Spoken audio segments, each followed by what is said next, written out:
Hi there everybody, Bald&curious here. Today, we're gonna take a look at two unlikely pistols. Or should I say we're gonna compare two unlikely pistols. We're gonna compare the Glock 48 and a Grandpa Q100. Now, you're gonna say, you're crazy, they're completely different guns. You know, you got a compact single stack, and this is pretty much a full-size gun. Well, I don't really care. It's my channel. I decided I'm gonna compare them. Now, I don't have a specs on it. I'll annotate the actual weight and whatnot. Obviously, this in a free state holds 15 rounds. This holds 10 rounds in any state. This is a rotating barrel design. This is a typical Glock. Now, let's look at the size. Let me stack them up. Top of the slide. Okay, so it's really not, Grandpa is not that much bigger. It's only about 3/4 of an inch on the grip and maybe another 3/4 of an inch on the length.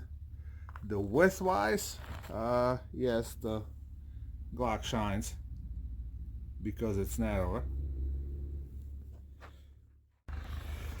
Now, Grandpa's got a better ergonomics, superior ergonomics to Glock. But then again, it's a full-size gun. It's fully ambidextrous. But as far as the stippling goes, it leaves a lot to be desired. And I pretty much did the same thing to my Grandpa's as I did to the Glock. I put a tape on the front strap, a little bit over here. I actually put a little bit on top as well. And that seems to be working really good for me. The Glock 48, I did the same thing, right? The ergos are actually not that bad, but you still gotta deal with that weird angle that the Glock puts on a frame. Trigger, the Grandpa has the Q100. That's one thing I don't like. I actually spoke to the owner of the SHOT Show. He said they redesigned the trigger. It's flat now. The trigger's light. The trigger, you can pretty much make it down to 3 pounds if you want to. It's really just the force of the trigger return spring that dictates the weight of the trigger. But the trigger's almost at the end, and that's the reason it's a little better after my modification. I'll put a link for the video somewhere. You can go check it out. But I'm hoping that Grandpa took a lesson from my book, and when they redesign it, they actually listen to me.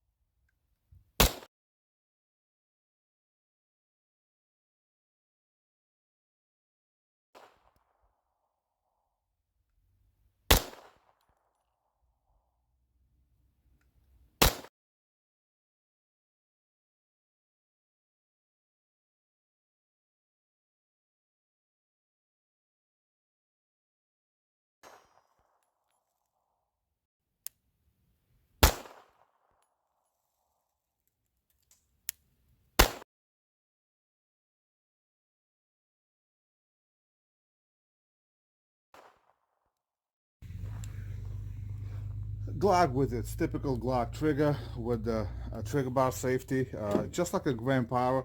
The one thing about the even though the Grandpa's got this little take up, it's more comfortable on your finger.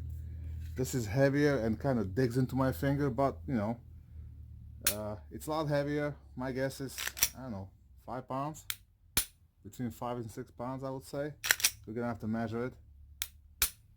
But reset's a lot nicer because it's audible, you can hear it, and it's fairly short. So what kind of review would it be if we wouldn't shoot it?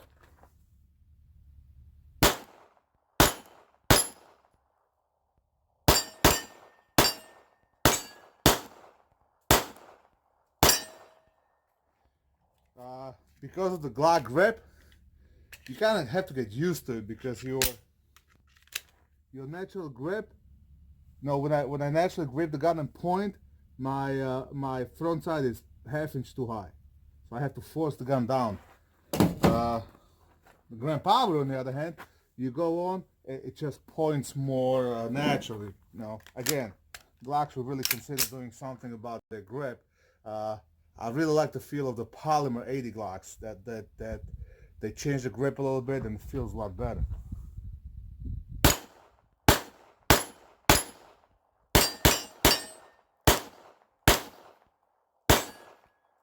Obviously, this is going to be a lot softer shooting because of the weight, size, and because of the rotating barrel. Downsides of this rotating barrel, it eats up so much of the energy. The ejection is not really consistent and somewhat weak. I haven't really had an issue with it, but you know, sometimes you can see that the brass kind of just rolls off. Glock kind of throws the brass nicely to the side. So there you have it. Quick and dirty, Grand Power Q100 versus Glock 48. As always, have fun. Keep shooting.